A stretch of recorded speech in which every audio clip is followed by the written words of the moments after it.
Hello, chaps. How the devil are you? It's that time of the week again, isn't it? Here we are, Friday. The Fattercasters assemble. Yes, time for a beer, I think. Cheers, everyone. Dear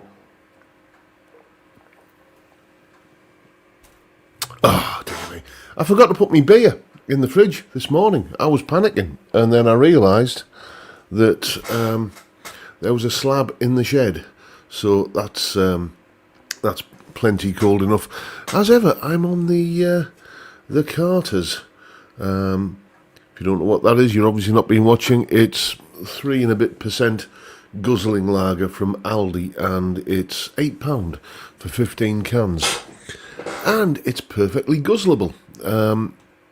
Yes, very much so, and that tasted rather fine there, it has to be said. I'm having I think it might be, it's been ridiculously bad weather today in Redcar. Well, it's January, or back end of January, and, we're 100 yards away from the North Sea, so what do you expect? But proper Baltic cold when I took the dog out. My poor missus has been... sat on the market all day. She's currently thawing out in front of the electric fan heater downstairs. Anyway, let's see who's in and who was teacher's pet first through the door today. Oh, I think this is a first. Rubbish guitar bloke. I don't think you've ever kind of claimed the gold medal position, pole position before, but well done, mate. Rubbish guitar bloke first in, then Rent to Kill. Dave Fiendish, David James is in, so is Johnny Random and Ingrid and Anton. There's Cylon Hybrid and Fiend Tunes. Following up, we have El Baldo 64, Mr. Bald, Rob Bald from up in Scotland land, who's a very kind chap, Mr. Bald. There's many a guitar you've seen on my channel, courtesy of his generous loans. And then we got Francis Chambers, Mark Kerno, Snackham, Stephen Hedger. We got Autogeddon 1. We got Grandpa Joe, my official, now I'm going to call him my official head of global marketing. He's always banging the drum for, kind of trying to get people signed up to my services, and he is no exception. Fellow Fattercasters, if you're struggling with your playing and you want to push through, consider taking lessons from John. His on lessons are like him being next to you and extremely affordable. Well, thank you very much, Joe. Yes, I've got to tell you, I don't think I've put the prices up. Well, certainly it's been a good few years, because, I might have to at some point, but I'm going to hold off as long as I can. So thank you for that plug there, Joe. We got Terry S with the super chat. 10 Canadian dollars. Good day, everyone. It's rainy morning here in Kamloops, BC. Perfect for a morning beer. Yes. Might as well get wet from the inside out, which is what I'm planning on doing this afternoon, or this evening rather. We got Paul Trainer, and who else have we got? Vincent Brennan, and there's Grandpa Joe. Banging the drum for my books as well. Don't forget, John has authored 3 fantastic ebooks. After you've seen all of this, his Patreon adds more fun with Tier 2. You get a weekly Zoom chat with John and fellow Fattercasters. Thank you, Joe. You've earned your commission this week, mate. Then, who else have we got? We've got John Ross. We've got Vincent Brennan. We've got Amadeus. We've got PFY Guitars. Peter Collins is in. So is, Terry S, because he just super chatted me, didn't he? And then, regular as clockwork, there's Paul Trainer chucking a couple of quid in the tip jar. Thank you very much, mate. Much appreciated. Dr. Gomez, what are you saying there? Handles for Forks and The Whiskey Made Me Do It has been this week's Drive to Work playlist. I've been rocking my tits off to Frantic Frank's Frankenfurter Frenzy down the motorway all week. Yeah, I remember recording that one, mate. Those are my 2 albums, available on Spotify, by the way. And Amazon, and, anywhere else you can either stream or download music, basically. Then, who else have we got? We've got Austin Barrett, we got Fam Toonan, Muleman72, Craig Stamen is in, so is Grumpy Horse, and Frank Bolam. Francis Chambers is there, so is Ian Rouse, and session guitar legend that is Mr. Gary Shaw. We're going to be having a look at some of your tackle, some of your equipment, not that kind of tackle. We're going to be having a look at Gary's home studio setup later on in the viewer's guitar slot. We've got Doc Alders, evening dudes from Helen and Ian in a soggy Sheffield. Nothing a few beers won't fix. Yes, my thoughts entirely, mate. We've got Robin Fawcett. There's Malcolm Tillett. Hello all. Later than I'd hoped, but had to go out for something for dinner. Yeah, we're having. People usually ask what's on the menu in Robson Towers this weekend. We're having what was becoming a regular Friday night thing. Chicken fajitas. There's. I'm not affiliated with this company, but I'm going to give them a plug anyway. There's this company called Maggi, Maggi, and they do this kind of sprinkle-on powder that you put on chicken breast pieces, chuck it in the air fryer for 20 minutes, and you get perfect chicken fajitas. Just put some sour cream and a bit of salsa in a wrap, and boom, good to go. Really delicious and really quick and easy. So that's what we're tending to have on a Friday most of the time now. Let's have a look who else. Oh, we've got Peter Hall in, and there's Nathan, and Anton is in, so is Thomas Mulvaney, and Jimmy James is there. So is Colin Falcon, local boy. Lives just around the corner from me. Met him in the town the other day. Cal Texper is in. Who else have we got? We got Brad Dowell. We got Paul and his guitars. Rexomatic all the way from Phoenix, Arizona. Looking forward to a little guitar break and good vibrations with all you Fatacasters this morning. Yes, because it's obviously morning in Phoenix, Arizona. But just remember, it's 5 o'clock somewhere. If you want to, you're allowed. It is Friday after all. We got Russell Gibson. Blue Sofa Songs is in.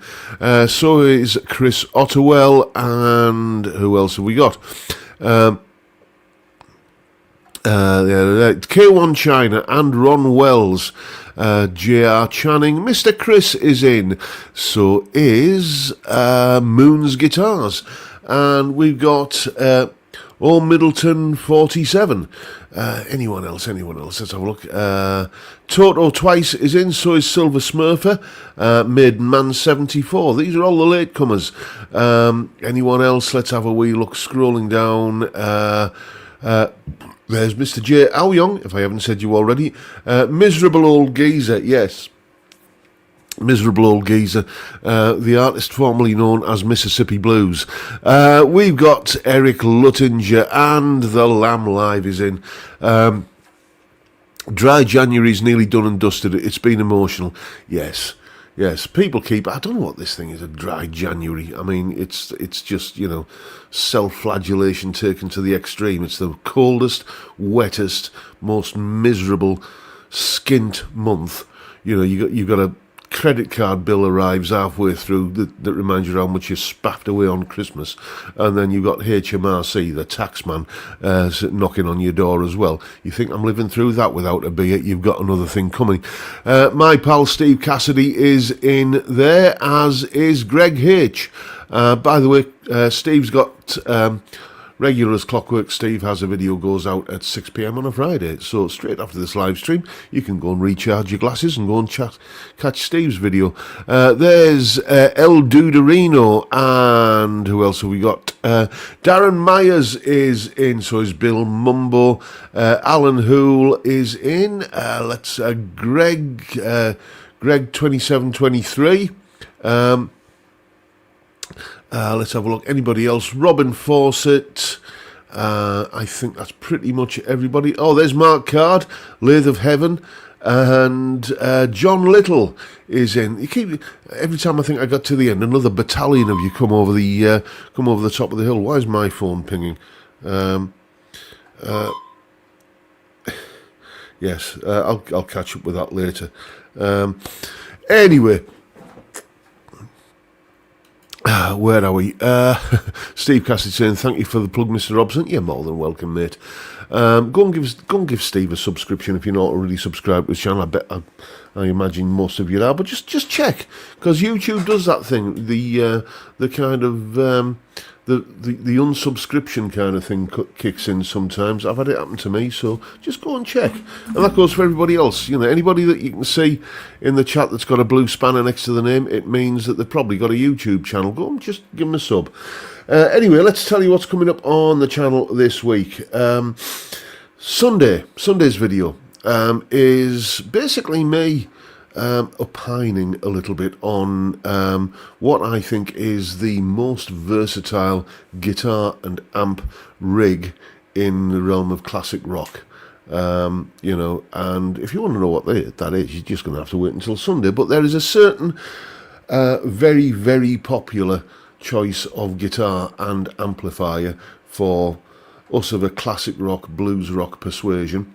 And, you know, maybe it's just the guitar, maybe it's just the amp, but certainly when you combine the two of them, they come up with they combine rather into what I think is the most versatile classic rock rig, and that's what I'm going to be blethering on about and doing my usual kind of Sunday demo tune kind of shenanigans. That's Sunday's video. Then Monday is the kind of soloing lesson kind of thing, which is, well, the format is about to change in a few weeks' time, but you'll hear more on that in due course. But keeping on the current kind of thing, we're looking at basically the elements of southern rock. We're going to be having a little bit of a look at that. Come up with a tune that's a little bit sort of Skinnerd, Allman Brothers 38 Special, Marshall Tucker Band, that kind of vibe. That's what I'm doing on Monday. Then on Tuesday, a top 5 video, as you would come to expect. I'm not really a big fan of 80s shred guitar playing. Much of it leaves me cold, but there are a few certain tracks that really kind of just do float my boat, and I'm going to be telling you about some of those on Tuesday, my favourite shred guitar tunes. Then Wednesday, another theory-based lesson, which these theory-based lessons, I know when I'm doing them, they're going to kind of get, you know, shall we say, not the most impressive viewing numbers, but I enjoy doing them, and they do get the old phone ringing or the inbox pinging for people, you know, knocking on my door for guitar and music lessons. So that's why I do them. And it tends to be the case that the comments I do get with these videos are very, very appreciative. So I'm going to keep on doing them. And it's just basically on figuring how I figured out certain bits and pieces that proved to be very useful to me, because it was, you know, I am largely self-taught. Well, pretty much entirely self-taught, and you know, there's a lot of stuff I can talk about where how I figured this particular conundrum out, or that one, and that's what Wednesday's video is about. And then on Thursday, very much in a similar kind of vein, it's you know, have you ever, you know, learned a new scale or a new kind of bit of theory or something new that isn't in your comfort zone, and you know, it feels really kind of, you understand it, you think, oh my, I'd never thought of it like that, and you know, and that makes sense, and now I get it. And then when you try and act upon it, when you try to play it, it feels kind of lumpen and awkward, and you can't seem to get any fluency with it. Well, as a guitar teacher of 35 years standing, 2026 is my 35th anniversary as a guitar teacher, by the way. As a guitar teacher of 35 years standing, I think I can probably shed some light on why that new thing feels awkward and disjointed and lacking in fluency, and that's what Thursday's video is all about. And then after Thursday, it's Friday, and what happens on a Friday? Well, this. And as ever, the first one doesn't touch the sides, so excuse me, talk amongst yourselves, because you're doing that anyway, while I just recharge my flagon. Yeah, I notice not many people are typing flake now when I'm doing this, because you can't see the head, but I bet somebody will. But honestly, this stainless steel liner in this tankard really does kind of do something to inhibit that big frothy foamy kind of obscenity of a head. Who else? I've got some Cylon Hybrid saying, John, often watch your vids on TV, so cannot comment. Yeah, that is, I'll be honest with you, most of the YouTube that I watch is on TV. Downstairs on the big, I think it's a Sony kind of TV we've got downstairs. It's an Android thing, and it's about as reliable as a, well, yeah, it's not reliable. It's how I've never put the remote through the screen before. But anyway, I usually finish lessons and stuff about 8 p.m. I'm usually in bed by 10. Then there's between 8 and 9, there's usually me and the missus will watch an episode of something that we watch together. She goes up to read a book about 9 o'clock. And, I just flick around YouTube for an hour while I have a wee Highland nightcap quite often. What you saying there? Dave Balls. Hi, John. Went for the Tanglewood TW4 model, electric acoustic. Very nice indeed. Well, congratulations, mate. That's very, very, very nice to know.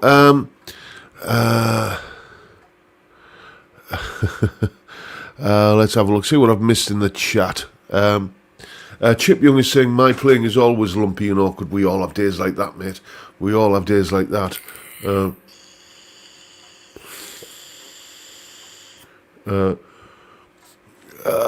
Let's have a look. What else have I made?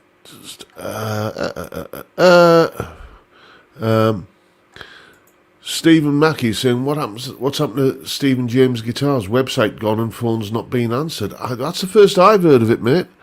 Let me just have a look.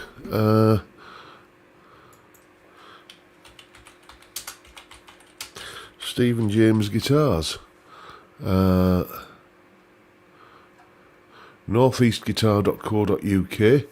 And yeah, there's not the website is just a blank page now, by the looks of it. I do hope they haven't, succumbed. When we had the Red Carmageddon meet-up, when was that? Back in September. That was on the Friday night. We had a good few beers, it has to be said, and went for a curry. Then on the Saturday, we got on the little local train through to Saltburn, which is where Stephen James Guitars is. And there was, I don't know, maybe about half a dozen of us. We went in and had a good look around and chatted with the guys in there and looked at the guitars. And I think we all made like a token purchase. Like I bought a strap and some picks and stuff. The point I'm getting at is, though it was a miserable, rainy, horrible, nasty, wet, damp, clangy day, but the shop was absolutely empty. It didn't look like it was well attended. It was. So I get a horrible feeling that what we fear may have happened might have happened. Let's have a look. Anyone else got any topics that I can dive into? Malcolm Spillett, is anyone else here into DC graphic novels? My son got me one for Christmas, and that's the size of an Argos catalogue. Yeah, and graphic novels. That's what they've started calling the kind of superhero American kind of comic books, isn't it? I got to tell you that was never my scene.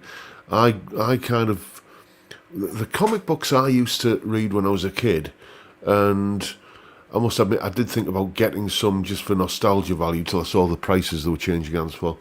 Does anyone remember the Little Commando, about that sort of big Commando comics, all about kind of tales of daring do during the Second World War, and and then there was Battle and there was Warlord, and I used to really love the Bullet comic, where there was this character called Fireball, who was clearly inspired by the TV character Jason King. That was more my kind of thing, and before that it was like Beano, Dandy, Whizzer and Chips and all of that kind of stuff. I never really got into like the superhero kind of Spider-Man, Superman, all that kind of stuff. That just never, it just wasn't a thing, really. I used to enjoy Batman on the TV, though, the old TV show. Stephen Edger, what are you saying there, mate? John, I've already put a set of Tone Rider Apex Classic noiseless pickups in a favourite Stratocaster, and I have to say that they are without doubt the best noiseless pickups I've ever tried. Well, yeah, Tone Rider. I mean, Tone Rider and Iron Gear, I think, are the equal, if not better than, the big name pickups. Your Seymour Duncans and your DiMarzios. I can't speak with any authority on the topic of bare knuckle pickups because I've never tried them. Not knowingly. I might have played a guitar that's had them in without knowing. But, if you're looking for a significant upgrade from just the kind of standard OEM pickups that you get in any, let's say, sub £500 guitar, then certainly Tone Rider or Iron Gear. I mean, I've got Iron Gear Tesla Sharks in my number one guitar here, and these are incredible pickups. Not just great humbucker tones, but when you kind of chop them in half to get like a single coil sound, they sound really authentically single coil, which is not something that many humbuckers can pull off.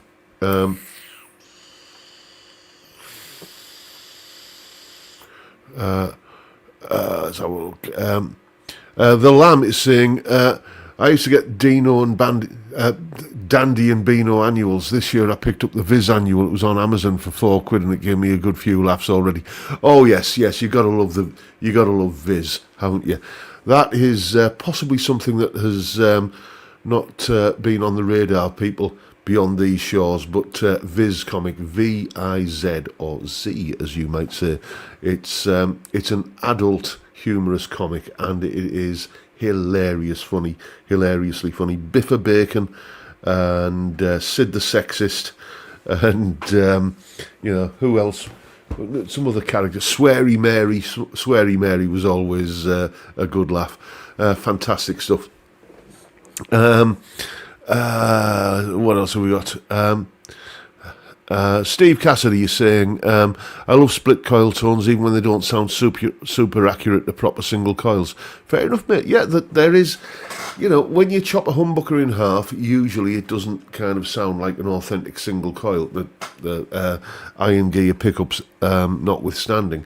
But, it does have a particular sound that, obviously appeals to some people, including Mr. Cassidy there. Oh, Anton Buster Gonad, yes, I remember him.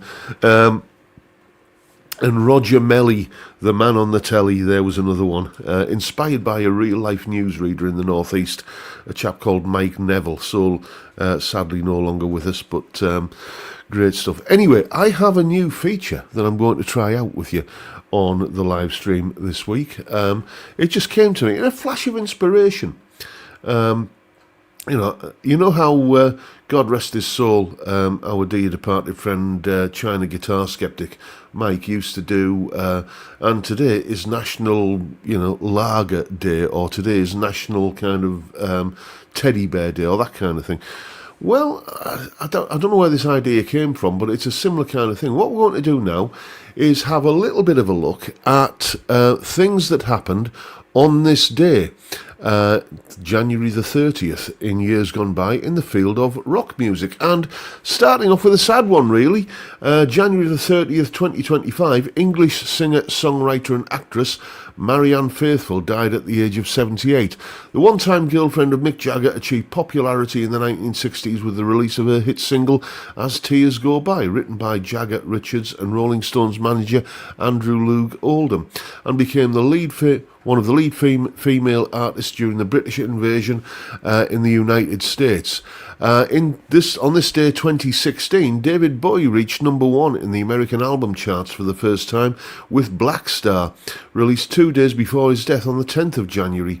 His highest-ranking US album previously had been The Next Day, which peaked at number 2 in 2013. And on this day in 2010, Neil Young was named the Music Cares Person of the Year for his influential artistic accomplishments and philanthropic work. A string of artists including Elton John, Norah Jones, James Taylor, Elvis Costello and John Fogerty, Dave Matthews and Sheryl Crow performed his songs as he was honoured by the US Recording Academy at Los Angeles Convention Center. Then there's a one about Britney Spears, but I don't care about her. On this day in 1990, unhappy with the reissue of the band's early single Sally Cinnamon, the Stone Roses trashed their former record company Revolver FM's offices and threw paint over cars. The band were arrested and charged with criminal damage. And on this day in 1982, blues singer, songwriter and guitarist Sam Lightning Hopkins died of cancer aged 70. In 1968, Hopkins recorded the album Freeform Patterns, backed by the rhythm section of the psychedelic rock band 13th Floor Elevators. Hopkins influenced Bob Dylan, Stevie Ray Vaughan, Jimi Hendrix, R.E.M., and R.E.M. recorded a song named after him in their Document album. And also, let's have a look, born on this day, the 30th of January, in 1951, English singer, drummer, songwriter, record producer and actor Phil Collins was born.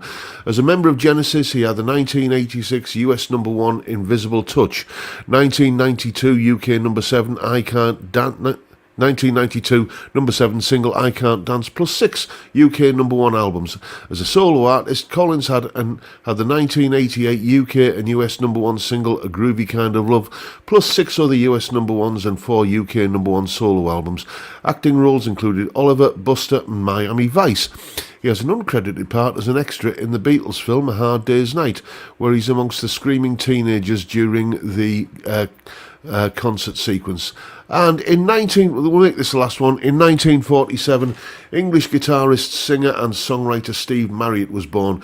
He was a major influence on many UK bands. Marriott was a member of the Small Faces, who had a 1967 UK number 3 and US number 16 single with Itchy Park, plus the 1968 number 1 UK album Ogden's Nut Gone Flake.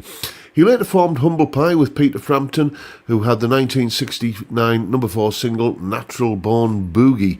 After the departure of Mick Taylor in 1975 from the Rolling Stones, Marriott was considered as his replacement. However, Mick Jagger allegedly blocked the move after Marriott upstaged him during the audition. Marriott died in a house fire on the 20th of April 1991. So there you go, that's just a little bit of what happened on this day. Is that the kind of thing you want to see that every week? Because if you, I think it's quite interesting. But if it just bored the socks off you, then I won't bother anymore. But let me know what you think. Anyway, I see we've got Johnny D in. Robin Trower's got a new live album out today, recorded in the States. It's like the 70s of Never Gone Away. Great stuff. I shall have to check that out.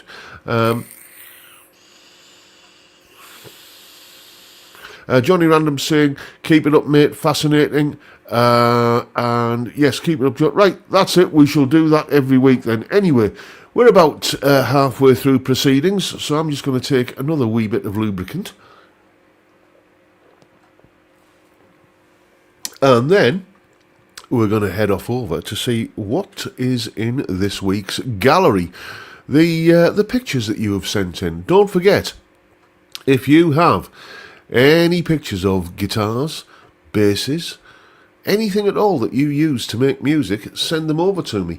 jrguitartuition@gmail.com, and they just go into a Google Drive folder, and then,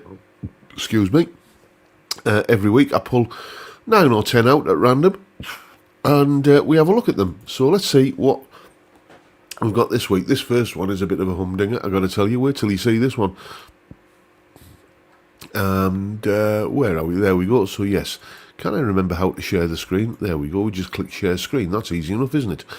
And there we go. Right. So this belongs to Austin Barrett. There is quite a thing of headless guitars at the moment, but this takes things one stage further.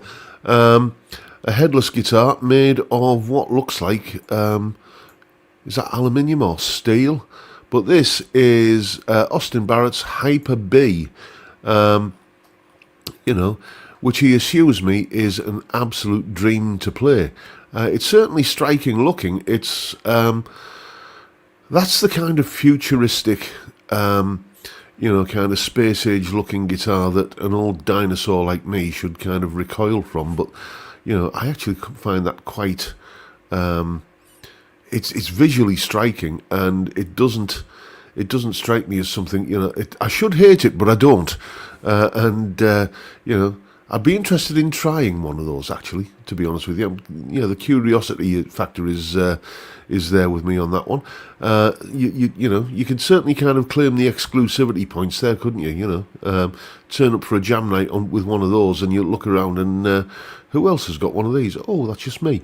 And then this is the guitar belonging to a chap called Carl Roberts, and you can see on screen what it is there. It is a 2020 Gibson Les Paul Studio. Distilled essence of Gibson Les Paul. None of the fancy kind of shenanigans, no kind of highly figured Liberace-looking footballers' wives, figured maple or kind of dripping in mother of pearl or anything like that. That's just a good workhorse Les Paul. Much like my tribute, which is just it's the best Les Paul I've ever played, and that's the thing about these Les Paul studios and tributes. I don't know many people who have one that have a bad word to say about them. Then a chap that is one of my students. He's in New York, and he's called Dallas. Yes, that always struck me as a little bit odd, He lives in New York, but his name is Dallas, and this is a pair of his Telecasters. I think what we have here is a Squier. Is this one of the anniversary models? I think it is, with a double bound body, and I think he said he put some kind of noiseless pickup into that. And this looks like possibly a Fender like a Vintera model. Oh no, they're the relic ones, aren't they? But some kind of old school vintage reissue Telecaster, and these are his two main gigging guitars, I'm told. Lovely. You can't beat a good Telecaster, can you? For me, it has to be the Squier out of that pair there. Just something about a blonde Telecaster just kind of gets me all of a quiver. Then this is what Santa brought for for Doc Alders. This is his Ovation Pro Series Elite 2058TX Deep Contour. Basically an Ovation 12 string. And yes, you must have been on Santa's nice list to receive something like that, mate. Well done. And Doc Alders assures me that it is an absolute gorgeous dream of a thing to play and listen to. Then Gary Shaw. Promise you'll be having a look at some of his tackle, didn't I? This is Gary Shaw's studio setup from 1985, and there's the man himself.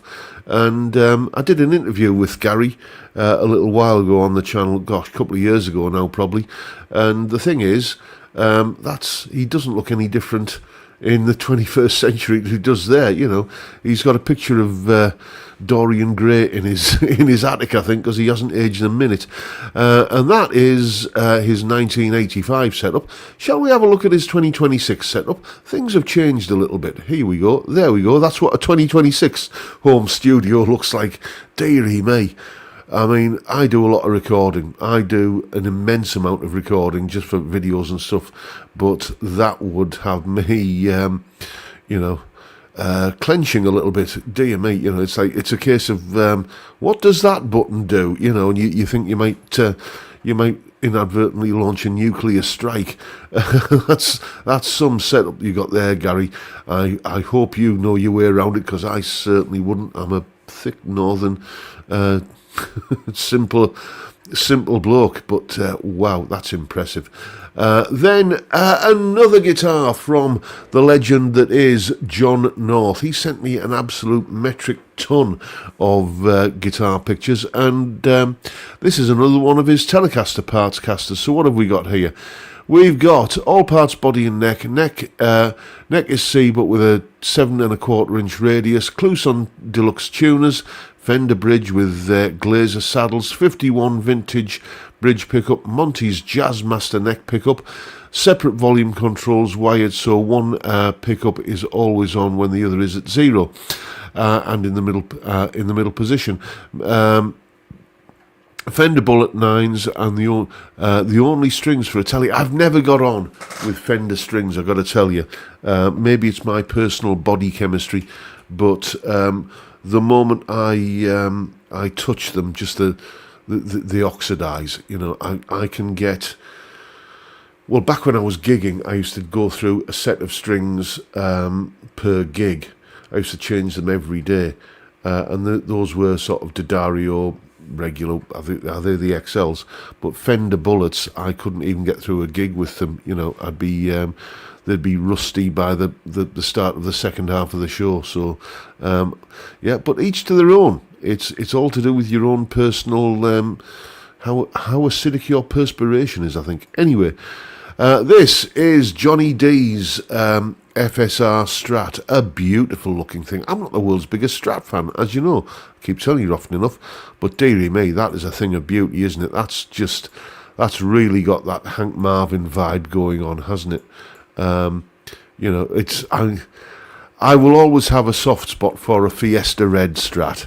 I just will. Uncle Hank left a big old impression on me. That's why when I decided I was going to buy myself a Strat just for, you know, comparison purposes, a benchmark guitar, it had to be a Fiesta Red Classic vibe. That's a beautiful looking thing. Congratulations, mate. And this is Pete. Pete, it says artist here because that's the brand, but Pete is also an artist. Pete is the very talented caricaturist who did the little picture of me that you see in all my thumbnails, and this is his artist AS73 in black paisley relic. They're out of stock at the moment, but there is an AS72 version, which is the same guitar but without the relicking, and yeah. I'm keeping my eye on the artist website because I'm thinking, you know, I've just heard so much about the recent crop of artist guitars that, you know, I am getting a little bit curious. So I'm just keeping my eye on the artist website to see if when things like this come back into stock, because, you know, find a bad review of the latest crop of guitars. You know, compound radius, stainless steel frets, hand wound pickups. You know, and all for like about £300 or £400. And that's definitely got my antennae twitching. So there you go. That is this week's current crop of viewers' guitars. As I say, if you've got any pictures like that you want to send me, JR Guitar Tuition, JR, my initials, Guitar Tuition, that's my job, all one word, jrguitartuition@gmail.com. Ping them over to me and they'll go into the pile, and we'll eventually see them on the live stream. Anyway, cheers everyone. A little bit more lubricant required, I think. Oh, I've got to tell you, that's hitting the spot tonight. Let me just recharge, and we've got a humdinger of a viewer's tale tonight, so I'm gonna lay that one on you in a bit. And if you have any stories or tales or anecdotes that are of, well, you know, any kind of nature really, hopefully music related in some way, but like we had a brilliant story last week from a chap who was relaying a tale about when he was working as a police officer. If you remember that one. Yes, there was an unfortunate trouser accident involved. And as long as it's basically funny, you know, preferably music or guitar related, you could have had a brush with fame. You could have met one of your heroes, and you could tell us what it's like. Or it could just be a tale from working in a guitar shop, being in a guitar shop, playing gigs, anything you want, as long as it's interesting and or funny. Just ping it over. Same address, jrguitartuition@gmail.com. Silent Hybrid, what you saying there, mate? I love the brightness of new strings, plus less chance of snapping. I changed mine in an afternoon. I never had any tuning problems. No, you see, when I've got locking tuners on the Telegib there, but not on the Les Paul, and I use that kind of luthier's knot way of putting strings on if I'm not using locking tuners. which has gone massively out of fashion these days, hasn't it? But you know, oh, the strings are a pain to get off. Well, not really. You know, I've never found that the case, and that kind of turns any kind of tuning peg into a locking tuning.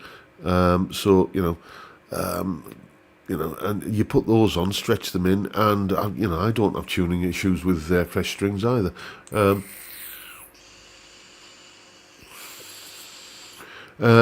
Dave Balls is saying, might try a Sire T7 Telly. Yeah, Sire guitars, the necks on those are absolutely addictive. That said, I've had a Sire S7, probably the best HSS Strat I've ever owned. Didn't get on, it wasn't I didn't get on with it, I just found myself not reaching for it very often, so I swapped it with Edwin, Mr. Toonan there, for a Sire L7, the Les Paul variant. That was a beautiful guitar, but the pickups on it were a massive letdown, I thought. Not what you expect from a Les Paul single cut style guitar. Very, very, very lacking in warmth, I thought, and I could have swapped them out, but then again, I had I had a Les Paul that I liked, so I let that one go, and I had the Sire H7, like the 335 one, and kind of came to the same conclusion as I did with the S7. It was just like, well, it's a beautiful guitar, but I just don't find myself reaching for it very often, so that went. The latest Sire that's come through the doors is courtesy of a chap called Jim, who sent me a bunch of guitars. Jim is a really generous chap. He just sends me guitars every now and again, and I'm not talking, kind of glary guitars or, kind of gear for music, but he sends me guitars like vintage guitars, 300 quid guitars. What a generous chap. And the latest one he sent me was a Sire T3, which is currently in Agrajag's workshop. So there will be a review of that coming up. It's in Agrajag's workshop because it's getting a Charlie Christian pickup, as well as a different type of bridge pickup installed. But I could have installed the bridge pickup myself, but I'm not up to the kind of the routing kind of stuff required to install a Charlie Christian pickup in the neck position. So and I'm really looking forward to getting that one, because it's, if there's any style of guitar that I like, it's a Telecaster, and and if there's any kind of neck profile that I like, it's Sire. So Sire Telecaster, that's going to be a perfect intersection for me. Looking forward to getting that one back.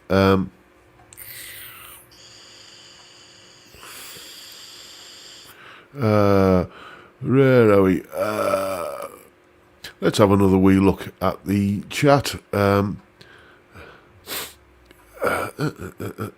love this when I'm scrolling through the chat. I just love kind of it, like there's conversations going on between you guys. I feel a little bit like I used to do a few shifts years ago. A friend of mine had a little, well, quite a big pub actually, and I used to go and do the odd shift behind the bar there. And it's like when you stood behind the bar and you kind of hearing all of these conversations going on, and I kind of get the same vibe here. It makes me feel a bit humble actually that you guys kind of turn up here and have a weekly chat, and it's like an hour in the pub with your mates. I love that.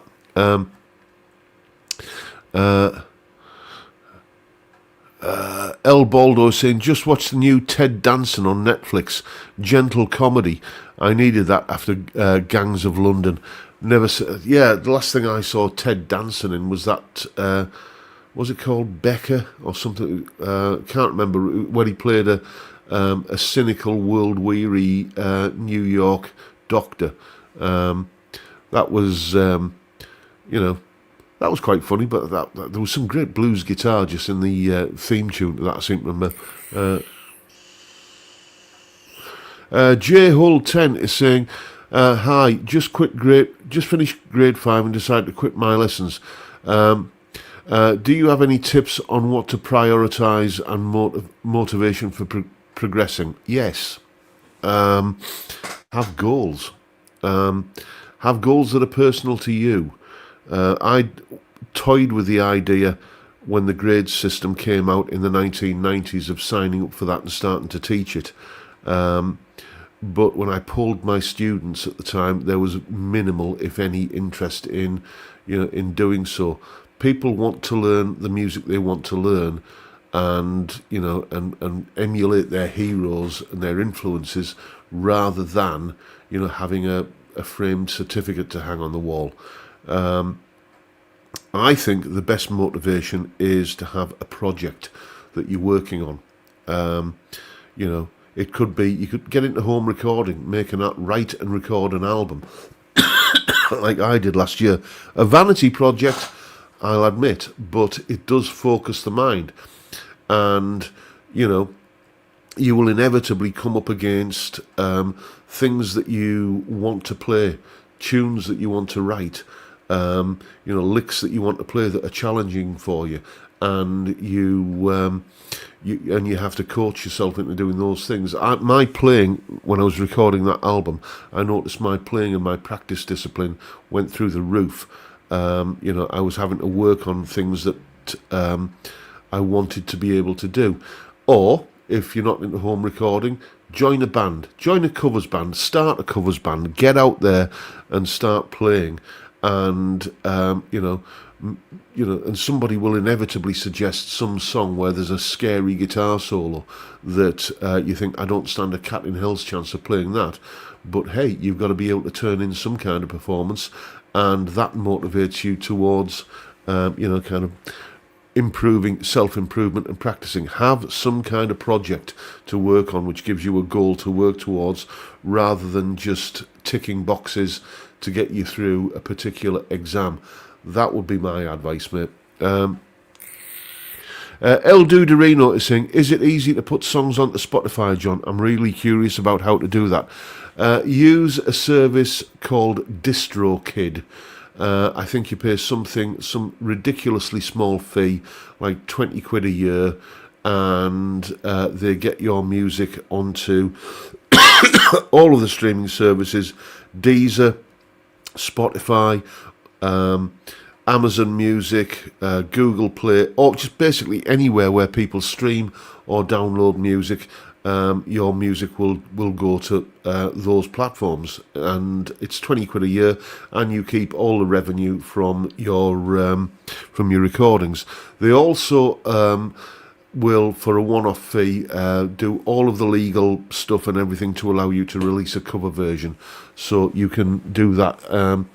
They are, I think, cheaper than CD Baby, and DistroKid, and they're just reliable. Customer relations people and everything are fantastic.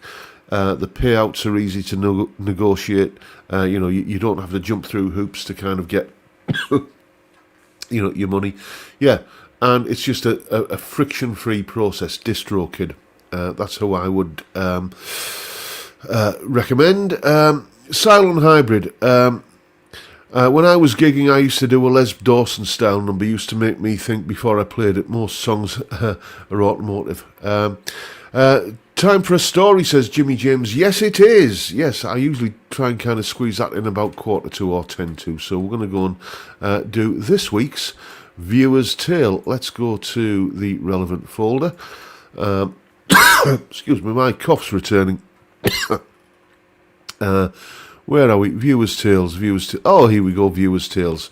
Right, it's a bit of a long one this week, and this one comes from Johnny D. And never meet your heroes, so the saying goes. And this is Johnny saying, the reason I play guitar is Rory Gallagher. After seeing him in Belfast in many of the legendary shows in the early 70s, my life changed. He immediately became my hero and idol. Pictures of him on my bedroom wall, the whole shebang. School was no longer of any interest. I was going to be a rock star.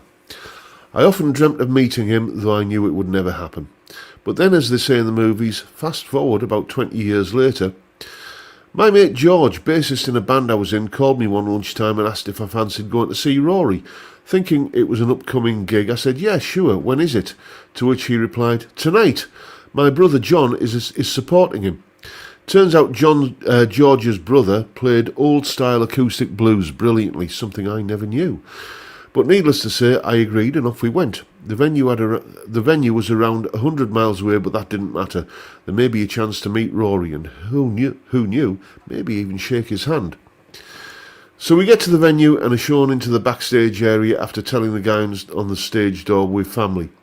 It's around 6 in the evening and John is in his dressing room rehearsing some of his songs. A little later there's a knock on the door and a head pops round. "Hi, I'm Rory." I nearly fainted. "I was just listening to you play there and wanted to come in and congratulate you. You play that stuff better than I do," Rory tells John. He then comes in and starts talking to John about Robert Johnson, Lead Belly and other iconic early blues guys.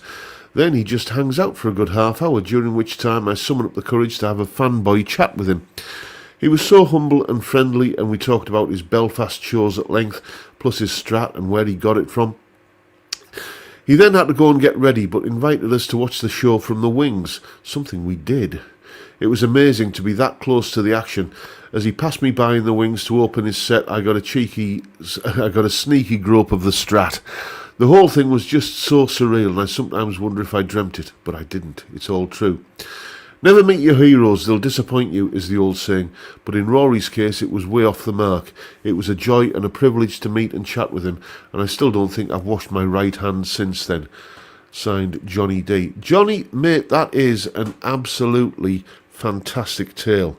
And I also, may I just say, that you write beautifully well. That was just so kind of well. That was like reading an article in a magazine. That was just such a beautifully written, kind of piece of prose. Well done, mate. And what a brilliant story. If you have, as I say, any tales like that where you met your heroes, or you had a fun experience at a gig or in a music shop, or as long as it's interesting and or funny, then just ping it over, jrguitartuition@gmail.com.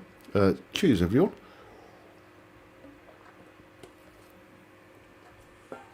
Anyway, oh dear me. Let's have a wee look and see what we've got else in the chat.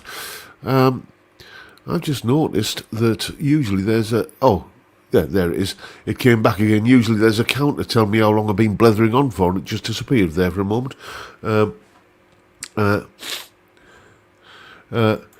Chris Otwell saying, "Beware, there is more than one John Robson out there in Streamland." Is there? I didn't know that. Let's have a wee look. Lots of congratulations there for Johnny on meeting his hero. I feel really aggrieved, really, because Rory Gallagher was one of those players that was kind of a name, but I didn't know the music. And then I read of his tragic passing. Gosh, was that 94 or thereabouts? I read of his tragic passing, and then I discovered his music. And it's like, when you discover somebody too late, and you think, how did I miss this guy? I got to tell you, my favourite Rory album is a live album, and it's not the one that everybody talks about, the Irish tour. My favourite Rory Gallagher live album is Stage Struck. I just think that is an absolute belter of a live album. It's live albums can often come across a little bit like listening to a studio album with an audience track dubbed on. I'm not going to name any names, but there are certain live albums that feel that way to me. But Stage Struck by Rory is just an absolute, just the atmosphere. It's like Live at the Fillmore by the Allman Brothers Band. I've never seen any footage. I know the footage exists of that concert, or those concerts. But I've never seen any. But the thing is, I've watched that concert a million times up here. Do you know what I mean? And that's the same thing I get from Rory's Stage Struck album. Janice, thank you so much, mate. Don't forget to purchase new pickups, Floyd Rose, etc., etc. Thank you. Yeah. Okay, fair enough. Thank you for the super chat, mate. Much appreciated. Let's just check the super chat folder. Have I missed anyone? Fam Toonan. Mr. Toonan chucked me a super chat there. How did I miss that? Probably because I was too busy blethering on. €15. Thank you so much, mate. Much appreciated. And I'm sorry I missed that earlier. I shall chastise myself later. I shall punish my sinful flesh with beer. Anyway, let's have a look. El Duderino is saying, man, that Eric Gales interview was indeed interesting. The dude was as high as a bird. Yes, that's the Rick Beato Eric Gales interview, isn't it? I haven't watched that yet, but it is on my to-do list. What I've started doing, by the way, is I've noticed that I can crank out a full week's worth of YouTube content between Monday and Thursday in between the lessons that I do. I can, I can do 5 videos and all of the associated tabs between first thing on a Monday morning and close of business on a Thursday, which means that I have Friday free to kind of do all my kind of admin-y kind of, businessy sort of keeping up on top of the accounts kind of stuff, which is what I've been doing today. But on a Saturday and Sunday in between lessons, I chill out, and I'm finding I have to because I can't maintain the pace I used to just even a few years ago. So as I chill out on a Saturday and Sunday between lessons, that's on my to-do list to check that interview out. I see we've got somebody new in the chat there, Dougal Dog. Yes, you've been a regular viewer, haven't you? Dougal is fine, by the way. Dougal is currently, well, when I left him downstairs, he was upside down in my armchair breaking wind. Much like I might be later. Gallagher was really the best live. I've never seen such an intense performance. I was only about 20 foot from the stage in a small venue. Hot, sweaty and enthralling. Yes, isn't there a story that he used to have to swap the neck out on his Strat every now and again to allow it to dry out from the amount of perspiration that it had absorbed? That's one of those stories that even if it isn't true, you want it to be. What else have we got in the dying seconds of the game? Yes, Anton is saying don't forget Steve Cassidy's new video after John's live stream, and Anton has very kindly put the link in there. And Jeff Rock is saying Beato does great interviews, even my wife likes him. Funnily enough, mine does too. When I'm scrolling through YouTube on the telly, she says, "Oh, has Beato got a new one out?" And she'll watch it usually.